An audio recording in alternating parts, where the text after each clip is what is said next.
Test 1. Section 1. Hello, Tourist Information Centre. Mike speaking. How can I help you? Oh, hi. I wanted to find out about cookery classes. I believe there are some one-day classes for tourists. Well, they're open to everyone, but tourists are always welcome. OK, let me give you some details of what's available. There are several classes. One very popular one is at the food studio. OK. They focus on seasonal products, and as well as teaching you how to cook them, they also show you how to choose them. Right, that sounds good. How big are the classes? I'm not sure exactly, but they'll be quite small. And could I get a private lesson there? I think so. Let me check. Yes, they do offer those. Though, in fact, most of the people who attend the classes find it's a nice way of getting to know one another. I suppose it must be, yes. And this company has a special deal for clients where they offer a discount of 20% if you return for a further class. OK, but you said there were several classes. That's right. Another one you might be interested in is Bond's Cookery School. They're quite new. They just opened 6 months ago, but I've heard good things about them. They concentrate on teaching you to prepare healthy food, and they have quite a lot of specialist staff. So, is that food for people on a diet and things like that? I don't know if I'd be interested in that. Well, I don't think they particularly focus on low-calorie diets or weight loss. It's more to do with recipes that look at specific needs, like including ingredients that will help build up your bones and make them stronger, that sort of thing. I see. Well, I might be interested. I'm not sure. Do they have a website I could check? Yes. Just key in the name of the school. It'll come up. And if you want to know more about them, every Thursday evening they have a lecture at the school. It's free, and you don't need to book or anything. Just turn up at 7:30. And that might give you an idea of whether you want to go to an actual class. OK, there's one more place you might be interested in. That's got a rather strange name. It's called the Aretsa Centre. That's spelled A-R-R-E-T-S-A. OK. They've got a very good reputation. They do a bit of meat and fish cookery, but they mostly specialise in vegetarian dishes. Right. That's certainly an area I'd like to learn more about. I've got lots of friends who don't eat meat. In fact, I think I might have seen that school today. Is it just by the market? That's right. So they don't have any problem getting their ingredients. They're right next door. And they also offer a special 2-hour course in how to use a knife. They cover all the different skills, buying them, sharpening, chopping techniques. It gets booked up quickly, though, so you'd need to check it was available. Right, well, thank you very much. I'll go and check that out. Section 2. Good evening, everyone. My name's Phil Sutton, and I'm chairman of the Highways Committee. We've called this meeting to inform members of the public about the new regulations for traffic and parking we're proposing for Granford. I'll start by summarising these changes before we open the meeting to questions. So, why do we need to make these changes to traffic systems in Granford? Well, we're very aware that traffic is becoming an increasing problem. It's been especially noticeable with the increase in heavy traffic while they've been building the new hospital. But it's the overall rise in the volume of traffic of all kinds that's concerning us. To date, there's not been any increase in traffic accidents, but that's not something we want to see happen, obviously. We recently carried out a survey of local residents, and their responses were interesting. People were very concerned about the lack of visibility on some roads due to cars parked along the sides of the roads. We'd expected complaints about the congestion near the school when parents are dropping off their children or picking them up. But this wasn't top of the list, and nor were noise and fumes from trucks and lorries, though they were mentioned by some people. We think these new traffic regulations would make a lot of difference, but we still have a long way to go. We've managed to keep our proposals within budget, just so they can be covered by the council. But of course it's no good introducing new regulations if we don't have a way of making sure that everyone obeys them. And that's an area we're still working on with the help of representatives from the police force. OK, so this slide shows a map of the central area of Granford with the High Street in the middle and School Road on the right. Now, we already have a set of traffic lights in the High Street at the junction with Station Road, but we're planning to have another set at the other end at the School Road junction to regulate the flow of traffic along the High Street. We've decided we definitely need a pedestrian crossing. We considered putting this on School Road just outside the school, but in the end we decided that could lead to a lot of traffic congestion. So we decided to locate it on the High Street, crossing the road in front of the supermarket. That's a very busy area, so it should help things there. We are proposing some changes to parking. At present, parking isn't allowed on the High Street outside the library, but we're going to change that and allow parking there, but not at the other end of the High Street near School Road. There'll be a new no parking sign on School Road just by the entrance to the school, forbidding parking for 25 metres.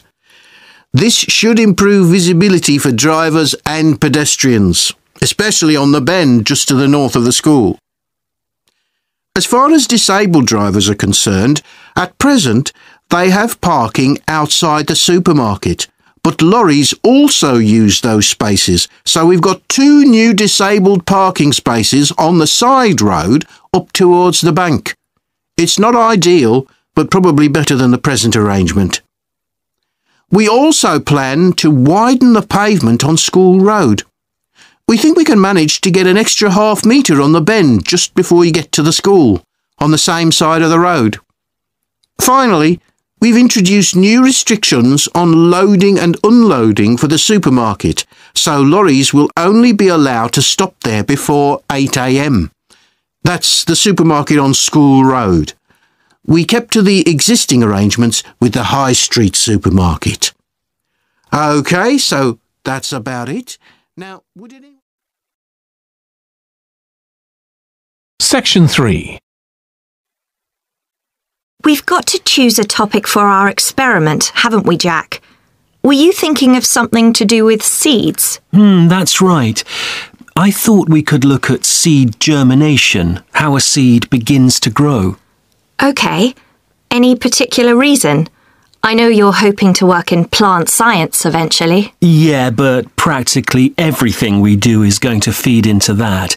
No, there's an optional module on seed structure and function in the 3rd year that I might do. So I thought it might be useful for that. If I choose that option, I don't have to do a dissertation module. Good idea. Well, I thought for this experiment, we could look at the relationship between seed size and the way the seeds are planted. So we could plant different sized seeds in different ways and see which grow best. OK. We'd need to allow time for the seeds to come up. That should be fine if we start now. A lot of the other possible experiments need quite a bit longer. So that'd make it a good one to choose.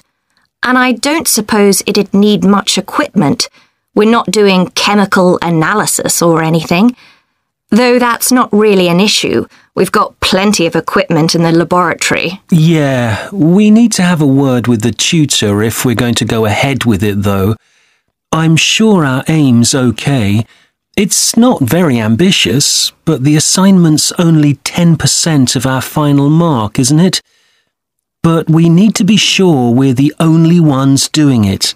Yeah, it's only 5% actually, but it'd be a bit boring if everyone was doing it.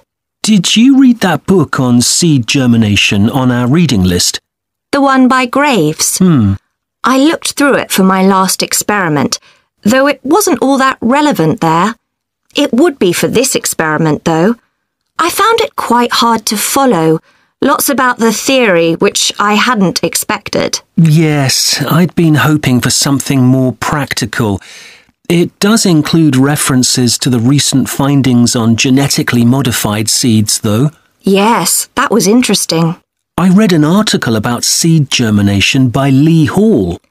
About seeds that lie in the ground for ages and only germinate after a fire. That's the one. I knew a bit about it already, but not about this research. His analysis of figures comparing the times of the fires and the proportion of seeds that germinated was done in a lot of detail. Very impressive. Was that the article with the illustrations of early stages of plant development? They were very clear. I think those diagrams were in another article. Anyway, shall we have a look at the procedure for our experiment? We'll need to get going with it quite soon. Right. So the first thing we have to do is find our seeds. I think vegetable seeds would be best, and obviously they mustn't all be the same size. So how many sorts do we need? About 4 different ones? I think that would be enough. There'll be quite a large number of seeds for each one. Then for each seed, we need to find out how much it weighs and also measure its dimensions. And we need to keep a careful record of all that. That'll be quite time-consuming. And we also need to decide how deep we're going to plant the seeds. Right on the surface, a few millimetres down, or several centimetres. OK, so then we get planting. Do you think we can plant several seeds together in the same plant pot? No, I think we need a different one for each seed. Right. And we'll need to label them. We can use different coloured labels. Then we wait for the seeds to germinate. I reckon that'll be about 3 weeks, depending on what the weather's like. Then we see if our plants have come up and write down how tall they've grown. Then all we have to do is look at our numbers and see if there's any relation between them. That's right. So then we get... Section 4.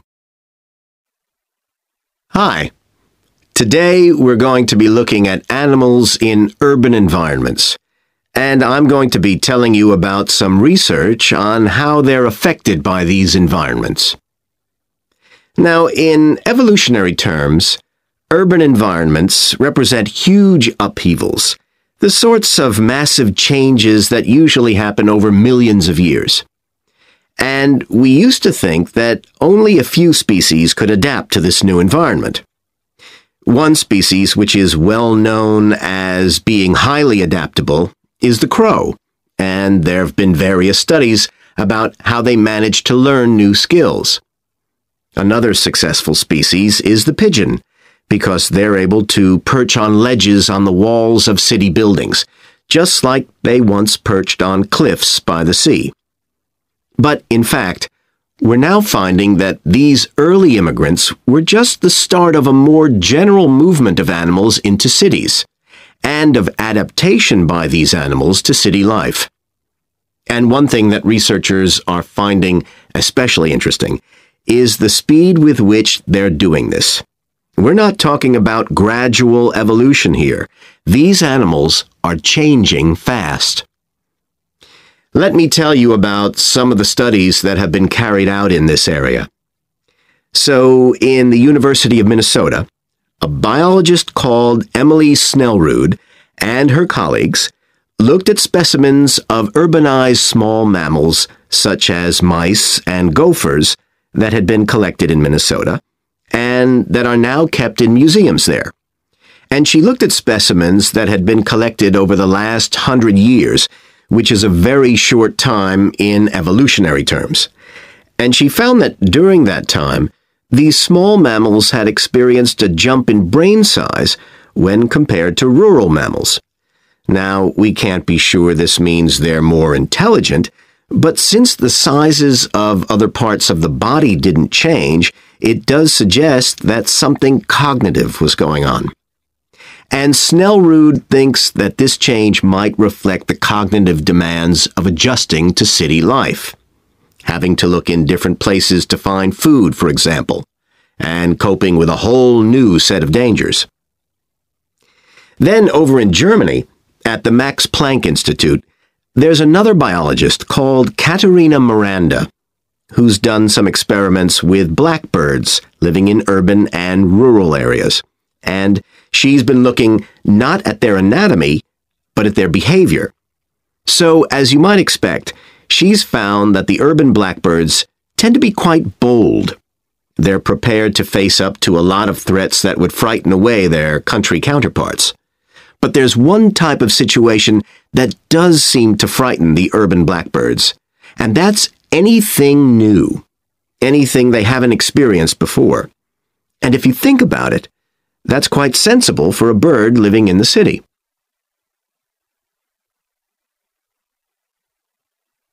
Jonathan Atwell, in Indiana University, is looking at how a range of animals respond to urban environments. He's found that when they're under stress, their endocrine systems react by reducing the amount of hormones such as corticosterone into their blood. It's a sensible-seeming adaptation. A rat that gets scared every time a subway train rolls past won't be very successful. There's just one more study I'd like to mention, which is by Sarah Parton and her team. And they've been looking at how squirrels communicate in an urban environment, and they've found that a routine part of their communication is carried out by waving their tails. You do also see this in the country, but it's much more prevalent in cities, possibly because it's effective in a noisy environment. So, what are the long-term implications of this? One possibility is that we may see completely new species developing in cities. But on the other hand, it's possible that not all of these adaptations will be permanent.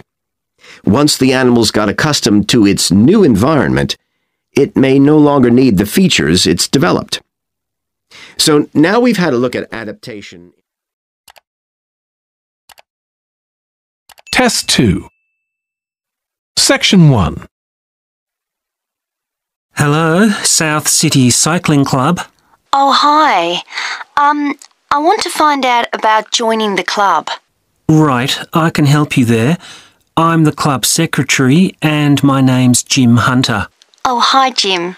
So, are you interested in membership for yourself? That's right. Okay, well, there are basically two types of adult membership. If you're pretty serious about cycling, there's the full membership. That costs $260, and that covers you not just for ordinary cycling, but also for races both here in the city and also in other parts of Australia. Right. Well, I'm not really up to that standard. I was more interested in just joining a group to do some cycling in my free time. Sure, that's why most people join. So in that case, you'd be better with the recreational membership. That's $108 if you're over 19 and $95 if you're under. I'm 25. Okay, it's paid quarterly and you can upgrade it later to the full membership if you want to, of course. Now, both types of membership include the club fee of $20. They also provide insurance in case you have an accident, though we hope you won't need that, of course. No. Okay, well, I'll go with the recreational membership, I think, and that allows me to join in the club activities and so on. That's right. And once you're a member of the club, you're also permitted to wear our kit when you're out cycling. It's green and white. Yes, I've seen cyclists wearing it. So can I buy that at the club? No, it's made to order by a company in Brisbane. You can find them online. They're called Jerry's. That's Jerriz. You can use your membership number to put in an order on their website. Okay. Now can you tell me a bit about the rides I can do? Sure. So we have training rides pretty well every morning, and they're a really good way of improving your cycling skills as well as your general level of fitness. But they're different levels. Level A is pretty fast. You're looking at about 30 or 35 kilometres an hour. If you can do about 25 kilometres an hour, you'd probably be level B. And then level C are the novices who stay at about 15 kilometres per hour. Right. Well, I reckon I'd be level B. So when are the sessions for that level? There are a couple each week. They're both early morning sessions. There's one on Tuesdays, and for that one you meet at 5:30 a.m, and the meeting point's the stadium. Do you know where that is? Yes, it's quite near my home, in fact. OK, and how about the other one? That's on Thursdays. It starts at the same time, but they meet at the main gate to the park. Is that the one just past the shopping mall? That's it. So how long are the rides? They're about an hour and a half, so if you have a job, it's easy to fit in before you go to work. And the members often go somewhere for coffee afterwards, so it's quite a social event. OK, that sounds good. I've only just moved to the city, so I don't actually know many people yet. Well, it's a great way to meet people. And does each ride have a leader? Sometimes, but not always. But you don't really need one. The group members on the ride support one another anyway. How would we know where to go? If you check the club website, you'll see that the route for each ride is clearly marked. So you can just print that out and take it along with you. It's similar from one week to another, but it's not always exactly the same. And what do I need to bring? Well, bring a bottle of water and your phone. You shouldn't use it while you're cycling, but have it with you. Right. And in winter, it's well before sunrise when we set out, so you need to make sure your bike's got lights. That's OK. Well, thanks, Jim. I'd definitely like to join. So what's the best way of going about it? You can... Section 2. Thanks for coming, everyone. Okay, so this meeting is for new staff and staff who haven't been involved with our volunteering projects yet. So, basically, the idea is that we allow staff to give up some of their work time to help on various charity projects to benefit the local community. We've been doing this for the last 5 years, and it's been very successful. Participating doesn't necessarily involve a huge time commitment. The company will pay for 8 hours of your time. That can be used over 1 or 2 days all at once, or spread over several months throughout the year. There are some staff who enjoy volunteering so much, they also give up their own free time for a couple of hours every week. It's completely up to you. Obviously, many people will have family commitments and aren't as available as other members of staff. Feedback from staff has been overwhelmingly positive. Because they felt they were doing something really useful, nearly everyone agreed that volunteering made them feel more motivated at work. They also liked building relationships with the people in the local community and felt valued by them. 1 or 2 people also said it was a good thing to have on their CVs. One particularly successful project last year was the Get Working project. This was aimed at helping unemployed people in the area get back to work. Our staff were able to help them improve their telephone skills, such as writing down messages and speaking with confidence to potential customers, which they had found quite difficult. This is something many employers look for in job applicants, and something we all do without even thinking about every day at work. We've got an exciting new project starting this year. Up until now, we've mainly focused on projects to do with education and training. And we'll continue with our reading project in schools and our work with local charities. But we've also agreed to help out on a conservation project in Redfern Park. So if any of you fancy being outside and getting your hands dirty, this is the project for you. I also wanted to mention the annual Digital Inclusion Day, which is coming up next month. The aim of this is to help older people keep up with technology. And this year, instead of hosting the event in our own training facility, we're using the ICT suite at Hill College, as it can hold far more people. We've invited over 60 people from the Silver Age Community Center to take part, so we'll need a lot of volunteers to help with this event. If you're interested in taking part, please go to the volunteering section of our website and complete the relevant form. We won't be providing any training for this, but you'll be paired with an experienced volunteer if you've never done it before. By the way, don't forget to tell your manager about any volunteering activities you decide to do. The participants on the Digital Inclusion Day really benefited. The majority were in their 70s, though some were younger, and a few were even in their 90s. Quite a few owned both a computer and a mobile phone, but these tended to be outdated models. They generally knew how to do simple things like send texts, but weren't aware of recent developments in mobile phone technology. A few were keen to learn, but most were quite dismissive at first. They couldn't see the point of updating their skills. But that soon changed. The feedback was very positive. The really encouraging thing was that participants all said they felt much more confident about using social media to keep in touch with their grandchildren, who prefer this form of communication to phoning or sending emails.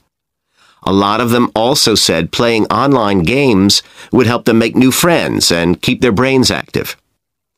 They weren't that impressed with being able to order their groceries online, as they liked going out to the shops, but some said it would come in handy if they were ill or the weather was really bad. One thing they asked about was using tablets for things like reading newspapers. Some people had been given tablets as presents, but had never used them. So that's something we'll make sure we include this time. Section 3. Come in, Russ. Thank you. Now, you wanted to consult me about your class presentation on nanotechnology. You were due to give it next week, aren't you? That's right, and I'm really struggling. I chose the topic because I didn't know much about it and wanted to learn more, but now I've read so much about it, in a way there's too much to say. I could talk for much longer than the 20 minutes I've been allocated. Should I assume the other students don't know much and give them a kind of general introduction, or should I try and make them share my fascination with a particular aspect? You could do either, but you'll need to have it clear in your own mind. Then I think I'll give an overview. OK. Now, one way of approaching this is to work through developments in chronological order. On the other hand, you could talk about the numerous ways that nanotechnology is being applied. You mean things like thin films on camera displays to make them water repellent and additives to make motorcycle helmets stronger and lighter? Exactly. Or another way would be to focus on its impact in one particular area, say medicine or space exploration. That would make it easier to focus. Perhaps I should do that. I think that would be a good idea. Right. How important is it to include slides in the presentation? They aren't essential by any means, and there's a danger of tailoring what you say to fit whatever slides you can find. While it can be good to include slides, you could end up spending too long looking for suitable ones. You might find it better to leave them out. I see. Another thing I was wondering about was how to start. I know presentations often begin with, first I'm going to talk about this, and then I'll talk about that. But I thought about asking the audience what they know about nanotechnology. That would be fine if you had an hour or two for the presentation, but you might find that you can't do anything with the answers you get, and it simply eats into the short time that's available. So maybe I should mention a particular way that nanotechnology is used to focus people's attention. That sounds sensible. What do you think I should do next? I really have to plan the presentation today and tomorrow. Well, initially, I think you should ignore all the notes you've made, take a small piece of paper and write a single short sentence that ties together the whole presentation. It can be something as simple as, nanotechnology is already improving our lives. Then start planning the content around that. You can always modify that sentence later if you need to. OK. OK, now let's think about actually giving the presentation. You've only given one before, if I remember correctly, about an experiment you'd been involved in. That's right. It was pretty rubbish. Let's say it was better in some respects than in others. With regard to the structure, I felt that you ended rather abruptly, without rounding it off. Be careful not to do that in next week's presentation. OK. And you made very little eye contact with the audience because you were looking down at your notes most of the time. You need to be looking at the audience and only occasionally glancing at your notes. Your body language was a little odd. Every time you showed a slide, you turned your back on the audience so you could look at it. You should have been looking at your laptop. And you kept scratching your head, so I found myself wondering when you were next going to do that, instead of listening to what you were saying. Oh dear. What did you think of the language? I knew that not everyone was familiar with the subject, so I tried to make it as simple as I could. Yes, that came across. You used a few words that are specific to the field, but you always explained what they meant, so the audience wouldn't have had any difficulty understanding. Uh-huh. I must say, the handouts you prepared were well thought out. They were a good summary of your presentation, which people would have been able to refer to later on, so well done on that. Thank you. Well, I hope that helps you with next week's presentation. Yes, it will. Thanks a lot. I'll look forward to seeing a big improvement then. Section 4. Today, we'll be continuing the series of lectures on memory by focusing on what is called episodic memory and what can happen if this is not working properly.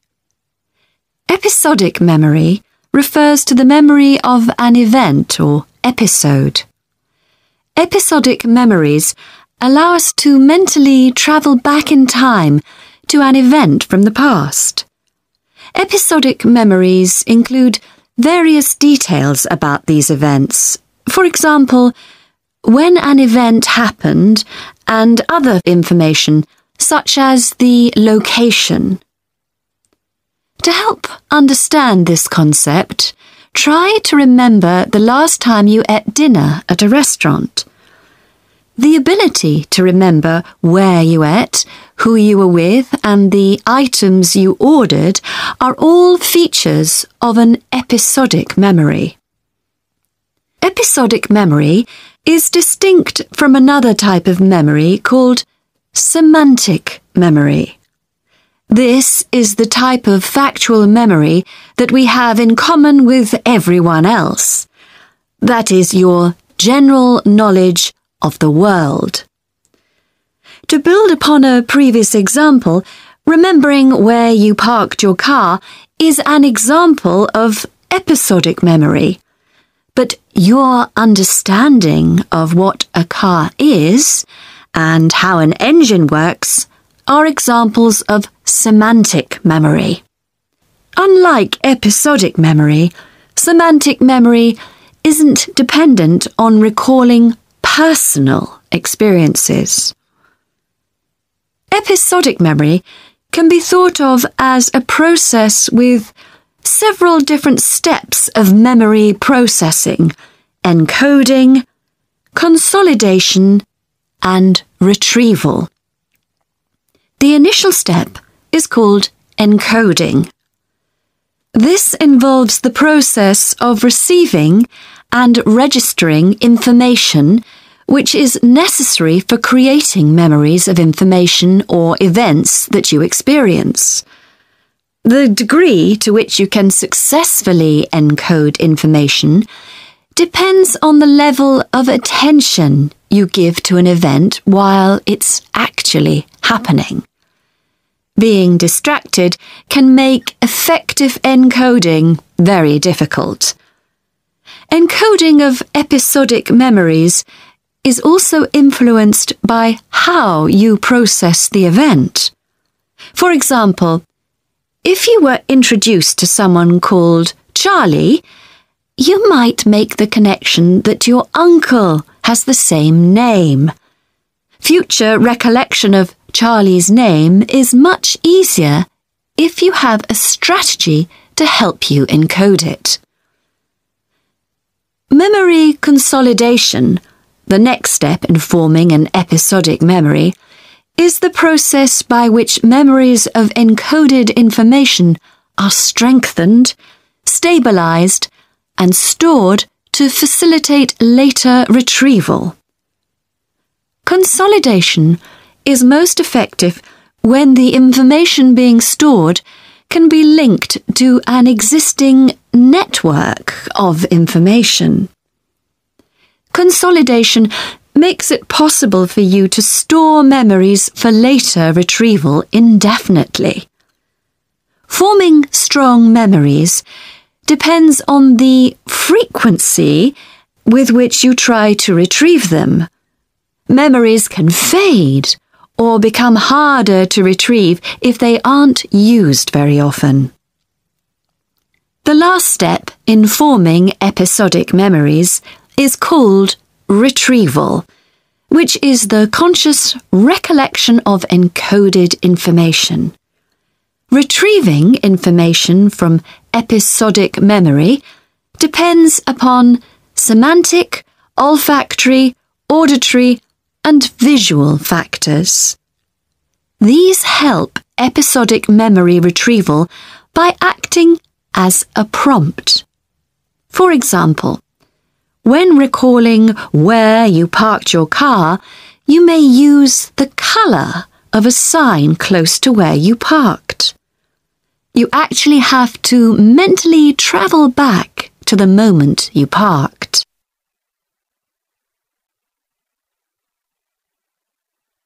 There are a wide range of neurological diseases and conditions that can affect episodic memory. These range from Alzheimer's to schizophrenia to autism. An impairment of episodic memory can have a profound effect on individuals' lives. For example, the symptoms of schizophrenia can be reasonably well controlled by medication. However, patients' episodic memory may still be impaired, and so they are often unable to return to university or work. Recent studies have shown that computer-assisted games designed to keep the brain active can help improve their episodic memory. Episodic memories can help people connect with others, for instance by sharing intimate details about their past, something individuals with autism often have problems with. This may be caused by an absence of a sense of self. This is essential for the storage of episodic memory and has been found to be impaired in children with autism. Research has shown that treatments that improve memory may also have a positive impact on children's social development. One study looked at